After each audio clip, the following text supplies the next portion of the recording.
What's up guys, welcome back to a brand new episode of Bonsai-U. This is part 2 in our series on creating Kabudachi or clump style bonsai.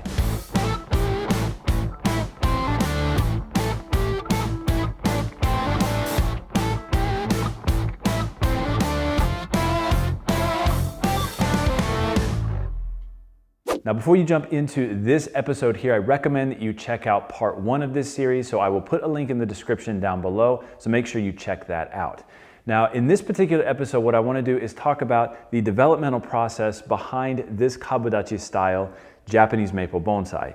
As I mentioned in part 1, this tree is a tree that I put together from seedlings when I was 16 years old, and I'm 33 right now, coming up on 34. So we're getting close to nearly 2 decades of work on this particular plant right here. The tree has been completely container grown its entire life, never planted in a box, never planted in the ground. It's always been maintained in a relatively shallow pot, with the exception of the first couple of years. We planted it in a slightly deeper container, just like in part 1, to thicken up and make sure that the trunks actually adhered right at the base. Ever since that period, the tree has always been maintained in a shallow container and progressively up-potted as the nabari spread over time. Now, this particular tree right here is one of my favorites in my collection here. I'll never let it go. As a matter of fact, when I participated in the workshop that Bill Valvanis gave when I was 16, my dad actually took the workshop with me. He made a very similar tree to this one with the same Japanese maple seedlings. He actually has that in his personal collection as well. So at some point we may do a little display where we've got both trees side by side. They're both essentially at the same level of development at this particular time. Now, what I want to do today in this episode is take this tree out of this pot, and we're going to up-pot it into a slightly larger container. But in doing so, I want to explain the process of working on the nabari to get it to spread, to get it to create that nice radial pattern and really sort of turn into that kind of plated nabari look, which is something that I like. I know a lot of people out there find that to be somewhat grotesque, but to me, it's a sign that the tree has been in a container for a very long time, and it's just an inevitable outcome of proper development of nabari. So first things first, let's pull this tree out of this pot and see what the root system looks like.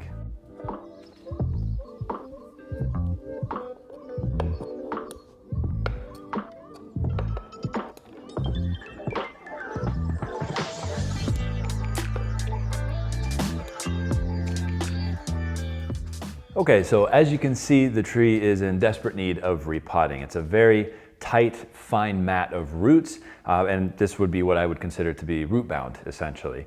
So the last repotting on this tree was actually only done 1 year ago. So this tree is a prolific grower in terms of the rootage that it puts out. It also puts out quite a bit of top growth as well. But what we need to do is essentially repot this tree every 1 to 2 years, depending on the size of the pot that we up-pot it into. So this time around, I'm going to put it in a significantly larger pot, so it should last for a couple of years in there, and I'll show you what that looks like here in a second. But before we do that, we need to work out the roots on this tree. Now, what I prefer to do here is actually flip the tree over like this and work the underside of the root system first. I'm going to take just essentially a layer of rootage off here using a root rake to get a majority of this off, and this will loosen up the root ball overall. And then we'll take some scissors and actually prune off one thin layer of roots here. Now this is one step in the process of developing a wide spreading nabari, and that's keeping the root system quite shallow like this.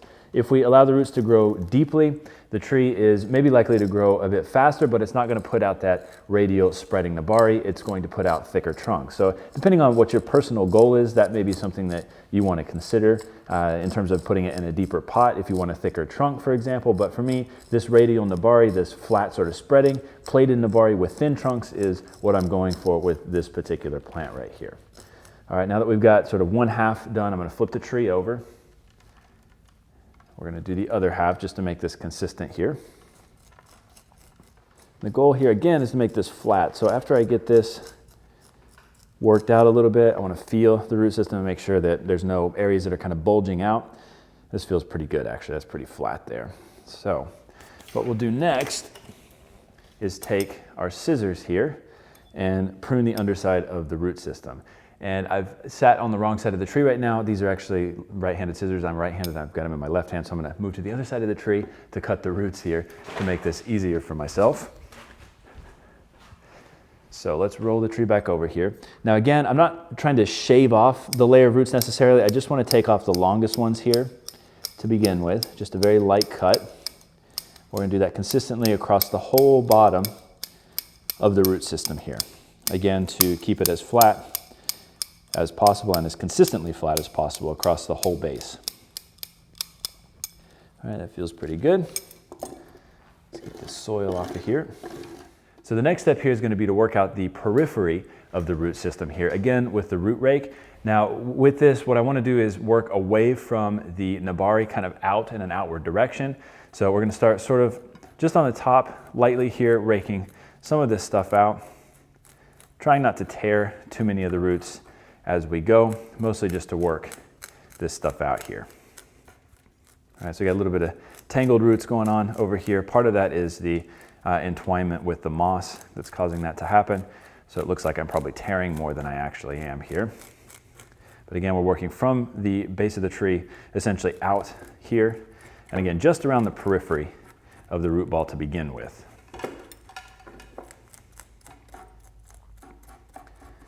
Right, and of course on the front side and the back side, there's very little distance between the nabari and the edge of the root ball here, so I'm not going to get very aggressive in those areas. All right, looks pretty good. I'm going to clean up the table here so we can take a better look at the root system. Okay, so the next step here is to pick away at the surface of the soil here to get a good majority of the soil out. I'm not looking to bare root this tree necessarily, but I do want to get all of these roots sort of untangled, disentwined basically, so that we can start to really create that spreading outward nabari. So essentially what I'm going to do here is actually start from the base of the tree this time, really close to the nabari, or right at the edge of the nabari here, and start picking away with the chopstick. As I'm doing this, I want to use a wooden chopstick rather than a metal chopstick. The metal can sometimes be a little bit too harsh on the root system of the tree, and with a wooden chopstick, you get a little bit more give or leeway, so it's not likely to tear or damage the small surface roots or the big nabari here, which a metal chopstick can definitely do. Now again, as well, I'm going to try to get some of this moss out of here so we can see the nabari that's already there, and get the moss off the trunk as well. If you have moss growing on the trunk of a tree, it'll stay wet underneath that moss, and it could potentially cause rot issues, or if it's a very flaky bark tree, like a pine, for example, that has moss on the trunk, it can cause that flaky bark to essentially rot off. So it just stays a little bit too wet. On the flip side of that though, if you've got lichen on the trunk of a tree, particularly on the trunk of a pine, for example, or a barky tree, that quite often looks really nice, and it doesn't really stay very moist underneath that lichen, so I actually prefer to leave the lichen on those trees. So it just depends on your particular preference, whether or not you want to have that on there, but for me, I enjoy lichen on the trunks of certain species. All right, so you can see here, just slowly picking away. All of this stuff is starting to become disentangled here, which is exactly what we want, but I'm working from the base of the tree outward towards the outer edge here. This is coming apart quite nicely too, which is great. So it wasn't as root bound as I initially thought it was. That makes this process a little bit easier. Now, the further along this tree gets in its development, the more the growth on the tree is going to slow down, and that goes for not only the top growth, but also the root growth. So repotting the tree will be fewer and further between. So for example, a minimum of probably 2 years to up to maybe 4 years, depending on how quickly the akadama breaks down and of course how quickly the roots fill up the pot. But that could be easily another decade to 2 decades of work on this tree before it actually starts to slow down a little bit. And you can see that root system is really starting to come apart here. So as you're doing this too, just like with part one, you want to make sure that you have a water bottle nearby or a spray bottle nearby so you can spritz those roots every once in a while just in case, as you don't want them to desiccate and die off. Now, of course, this section of the rootage here, this is mostly fine fibrous roots way out here. This is going to take a little bit of extra work to get this worked out here, but it's necessary. So again, we're going to start up at the trunk here and kind of work our way out. Now you probably noticed too, and you may have questions about this, that the leaves here on the tree have actually started to already emerge. When you're dealing with Japanese maples, particularly trees that are a little bit older, and again, in the life cycle of a bonsai, this only being in development for about 17, 18 years or so is not really that long, but I guess you could sort of consider it somewhat of an older tree or moving in that direction. But in any case, you want to repot these trees at a little bit later stage, essentially when the new leaves start to emerge from the casings, or from the buds essentially. Now you don't want them to be fully opened and actually see the shape of the leaf necessarily, but you want to be able to see sort of that fleshy end just barely starting to pop through up to about this stage. If it were any longer than these guys right here, I'd be a little bit concerned, but I think we're absolutely a-okay here. And the reason that you want to wait on a Japanese maple until it's a little bit later in the spring with it sort of kind of popping out, or at least the buds really, really swelling, almost popping, is because on older trees, if you repot them too early, when the buds are still tight and fully closed, you could potentially have branch dieback, particularly the smaller interior branches. And of course, we don't want that to happen. So we wait a little bit later in the spring season to pot these guys up. Now, if it's a young seedling or something, or a cutting or an air layer, I wouldn't worry too much about potting it earlier in the season before the buds swell. But with older trees, I definitely recommend you wait a little bit longer.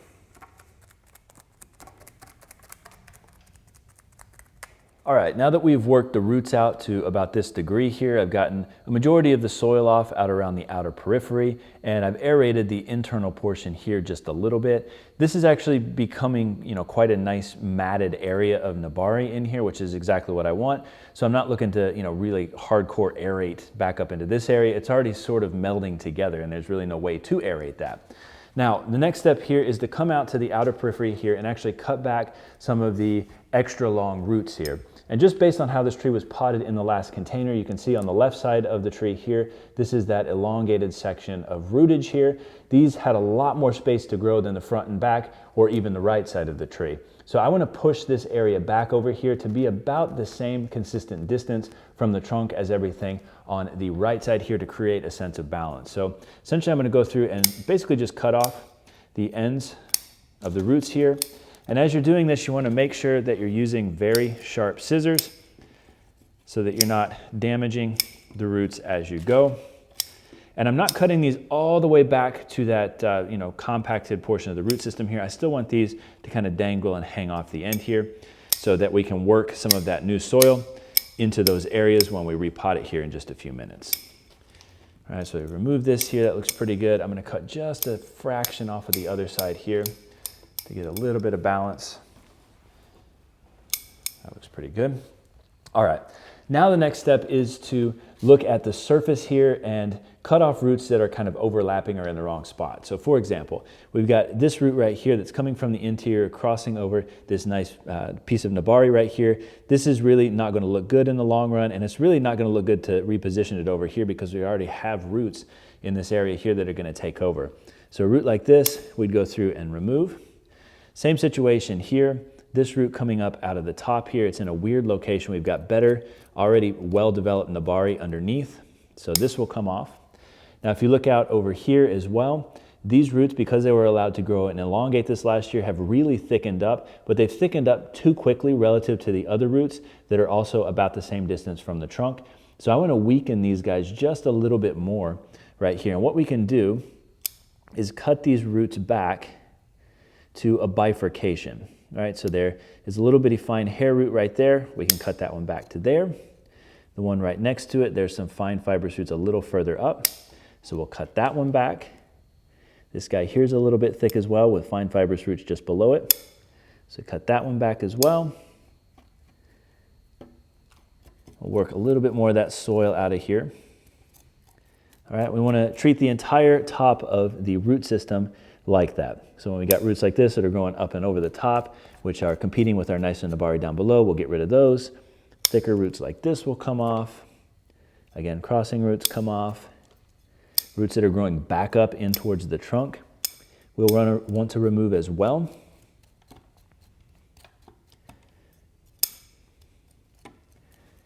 Feels pretty good. All right, same thing over here. We got a couple of really thick roots here. We'll cut those off in favor of the slightly finer roots. And then any roots that are coming up off the top again, we're going to remove those. Same thing here, it's a little bit thick, so let's push this one back to a bifurcation.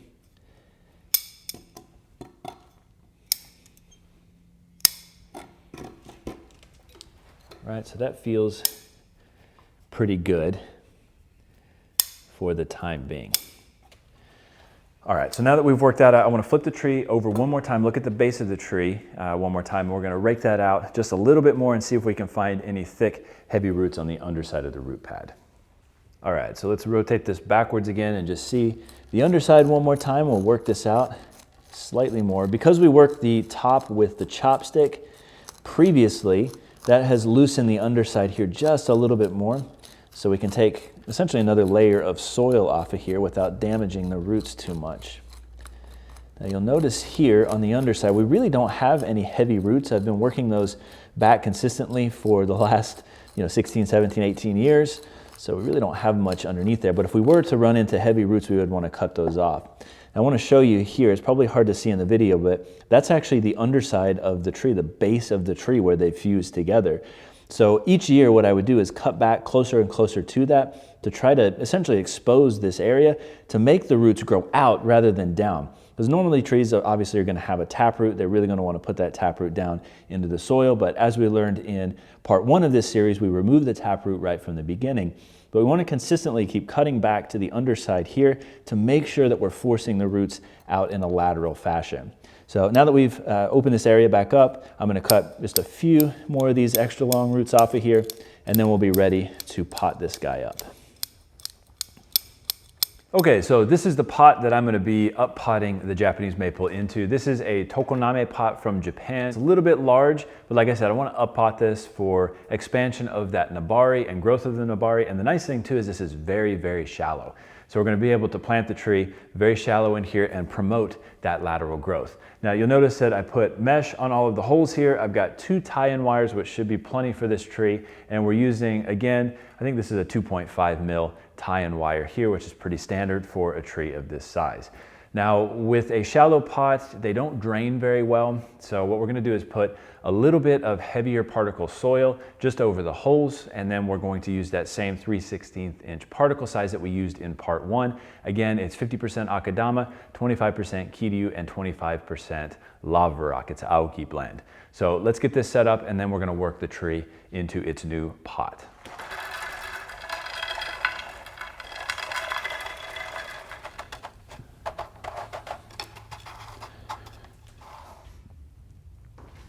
All right, so as I'm positioning this tree in the pot, I'm thinking about several things here. So first and foremost, I'm thinking about the directionality of the tree here. The tree moves to the left, so we want to plant the tree slightly to the right of center, meaning that you have more negative space on the left-hand side. This helps accentuate or exaggerate that directionality of the tree moving left. And we would do the opposite if the tree were moving right. We'd situate the tree just to the left of that central axis of symmetry there, so you had more negative space on the right-hand side here.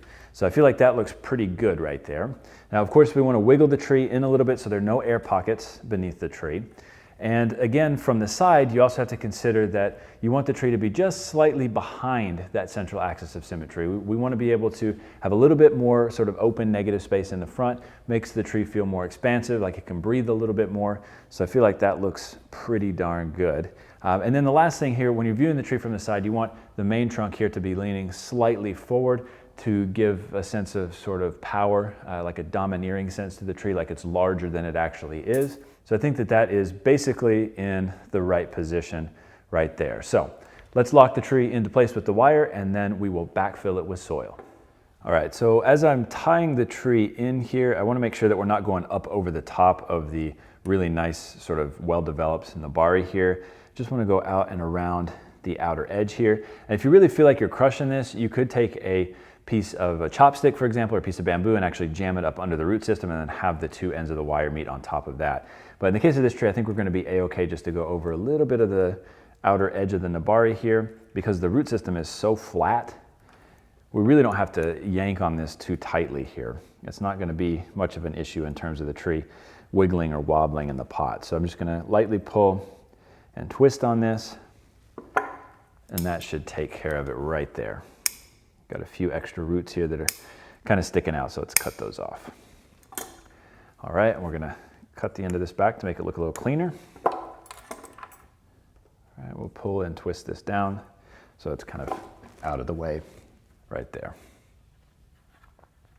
All right, we'll do the same thing on the opposite side here. We'll take this out to the outer edge of the nabari here and just lightly overlap it. Now when you're attaching these two wires, you want them to meet on a hard surface. So in this case, I'm gonna have them meet on the corner of the root ball here. That way it really locks this into place. If you have them meeting over open air or open space, it is likely to snap and it just really won't hold. So again, we want to pull and twist a little bit. Right, feels pretty good. That tree's locked in nice and solid. Let's backfill this in with that same particle size, and then I'll show you the final product here in just a second.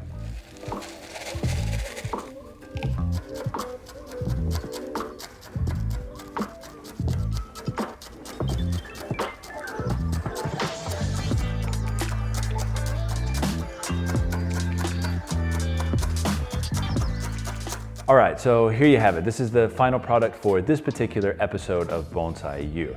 Now the next step, of course, is to take it outside and water it. And then all around the outer periphery here where I worked those roots out quite heavily, I've worked new soil in there, but some of those roots are kind of peeking out above the soil. So I'm actually gonna put a very thin layer of sphagnum moss that's been graded and wet down just on top of that outer periphery here. That's just to make sure that any of those little roots that are kind of sticking up and out do survive and continue to grow. They'll redirect themselves back down into the soil, and then that nabari will continue to work its way out to the outer periphery there.